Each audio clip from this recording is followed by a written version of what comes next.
ISA 통장이 처음 나온 건 2016년이에요.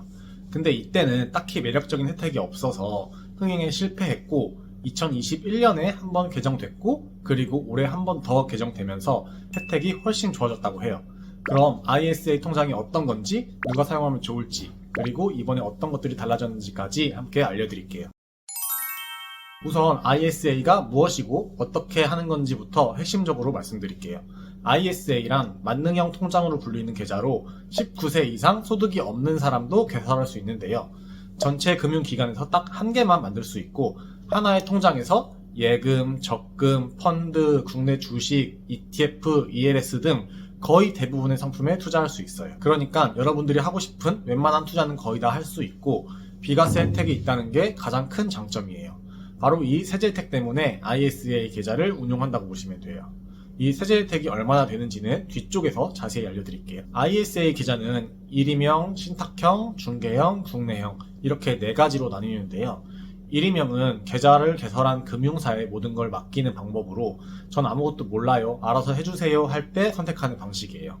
마음이 편하겠지만 수수료는 그만큼 비싼 편이고 수익이 잘 날지 손실이 날지도 알 수 없기 때문에 딱히 추천하는 방식은 아니에요. 나머지 신탁형과 중개형, 국내형은 본인이 직접 선택해서 운용하는 계좌예요. 여기서 신탁형과 중개형은 거의 비슷한데 차이점은 신탁형에는 예금을 할 수 있고 중개형에서는 국내 주식을 할 수 있어요. 그러니까 난 그냥 안전하게 예금만 넣을래 하면 신탁형으로 하시면 되고 난 조금 더 공격적으로 할래 하시면 중개형으로 하시면 돼요. 국내형은 이번에 새로 생긴 건데 세금을 많이 내는 금융소득종합과세자들이 선택하는 항목으로 아마 대부분의 분들이 여기에 해당 안 되실 거예요. 투자할 수 있는 상품은 이렇게 되니까 잠시 멈춰두고 캡처해서 저장해 두세요. 제가 추천하는 건 중개형이에요. 이미 대부분의 분들이 중개형으로 계좌를 열고 있어요. ISA는 의무 보유 기간인 3년이 지날 때 해지하면서 세제 혜택을 받을 수 있는 구조로 되어 있어요. 그럼 우선 우리가 얼마나 이 계좌에 넣을 수 있을까요? 올해부터 납입 한도가 증가되어서 1년에 최대 4천만원까지, 그리고 총 납입 한도는 최대 5년까지 2억 원으로 증가되었어요. 이때 내가 올해 한도 4천만 원을 다 채우지 않고 남긴 한도는 그 금액 그대로 내년으로 이월돼요. 예를 들어 내가 올해 1,000만 원을 넣었다면 3천만 원의 한도가 이월돼서 내년에는 7천만 원을 넣을 수 있는 거죠. 이렇게 납입한 금액을 의무 보유 기간 3년 동안 운용하면서 발생했던 수익과 손실을 모두 종합해서 순수 소득에만 세금을 계산해요. 이 순수 소득 일부에 비과세 혜택을 제공해 주는데 일반형은 500만 원만큼, 서민형은 그 2배인 1,000만 원을 제공해 주고 있어요. 그리고 이 비과세 혜택을 넘어서는 만큼 수익이 발생했다면 그 넘치는 만큼은 9.9%라는 낮은 과세로 분리과세를 해줘요. 여기서 일반형은 연봉이 5천 이상이거나 종합소득이 3,800만 원이 넘을 때 해당되고 이것보다 낮으면 서민형으로 개설할 수 있어요. 자, 그럼 알기 쉽게 간단히 예를 들어볼게요. 내가 3년 동안 해외 주식 계좌에서 미국 ETF를 매매해서 시세 차익 1,000만 원이 발생했을 때는 누구나 공제되는 기본 금액 250만 원을 빼고 나머지 금액에 대해서 양도소득세 22%가 적용돼요. 그럼 750만 원의 22%인 무려 165만 원이 양도소득세로 나라에 뜯기는 거죠. 근데 내가 ISA 계좌에서 국내 상장 미국 ETF를 매매해서 시세 차익 1,000만 원을 얻었을 때 비과세가 1,000만 원 적용되니 세금 떼는 거 하나 없고 그 금액 그대로 1,000만 원 수익을 가져가는 거죠. 어때요? 정말 어마어마한 차이지 않나요?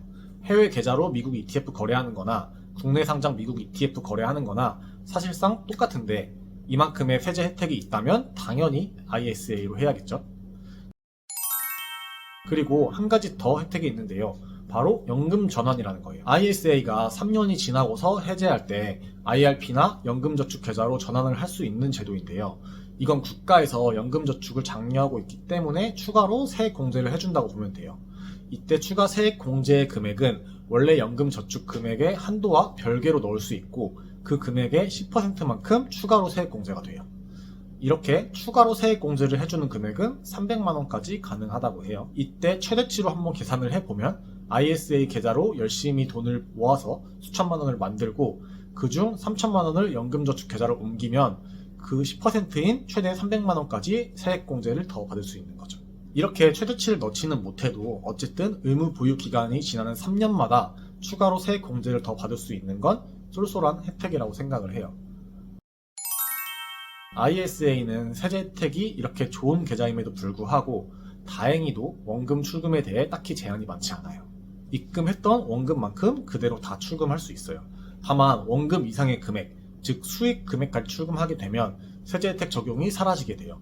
그러니까 내가 급하게 돈이 필요하다면 넣었던 원금만큼만 출금하시면 돼요. 단 기억하셔야 할 점은 중도 출금을 한 만큼 다시 한도가 올라가지는 않아요. 예를 들어서 올해 3천만 원을 입금했다가 돈이 필요해서 2천만 원을 인출했어요. 그리고 급한 불을 다시 끄고 2천만 원을 다시 넣으려고 해도 남은 한도인 1천만 원만 넣을 수 있다는 점을 기억해 두세요. ISA의 단점으로 볼 수 있는 게 어쨌든 3년을 보유해야 해지하고 혜택을 볼 수 있다는 건데요. 근데 사실 이것도 단점이라고 보기 어려운 게 예를 들어 계좌를 미리 만들어두고 2년 동안은 아무것도 안 해도 의무 보유 기간에 해당되기 때문에 나머지 1년만 잘 굴리면 그 다음 해 바로 해지할 수 있는 거죠. 이렇게 저만 해도 2021년 12월에 계좌를 개설하고 전혀 운용을 안 했는데 의무 보유 기간인 3년이 올해 말이기 때문에 이제는 운용을 좀 해보려고 해요. 자, 그럼 이렇게 정리해 볼게요. 중개형 ISA를 원하는 증권사에 계좌를 개설을 하시고요. 계좌 개설 후에 주식, 펀드, ETF, 채권 등 원하는 방식으로 자유롭게 3년 동안 투자를 하세요. 그동안 수익도 얻고 배당도 나오고 하겠지만 일단 다 비과세로 복리 투자를 할 수 있을 거예요. 그리고 3년 후에 내 계좌의 종목들을 다 매도하고 계좌를 해지하세요. 그럼 거기서 비과세와 분리세 혜택이 적용된 만큼 나한테 입금이 될 거고요. 그 목돈의 일부를 떼서 다시 연금 계좌로 이체해서 한 번 더 세액 공제를 받으시고 ISA를 새로 또 만들어서 똑같이 투자하고 반복하시면 돼요. 어때요? 어려울 거 하나도 없고 손해볼 것도 전혀 없죠? ISA니 연금저축이니 ILP니 이런 게 처음 개념 익히는 게 어렵고 이름이 헷갈려서 그렇지 이게 정확히 파악하고 나면 나한테 뭐가 혜택인지 정확히 알 수 있어요.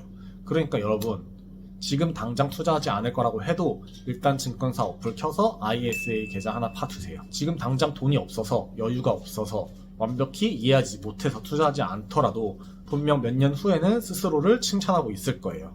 저도 처음에 이런 영상을 보고 일단 계좌를 개설해 뒀는데 지금 와서 보니 그때 계좌 개설해 두기 정말 잘했다 싶어요. 참고로 ISA 계좌는 내 명의로 딱 하나만 개설 가능한데 만들고 나서 증권사가 마음에 안 들면 언제든지 어플 내에서 편하게 다른 증권사로 이동할 수 있기 때문에 너무 고민하지 마시고 일단 자주 쓰는 증권사로 만들어 보세요. 그럼 저는 또 다음에 도움 드릴 수 있는 영상으로 찾아올게요. 오늘도 화이팅!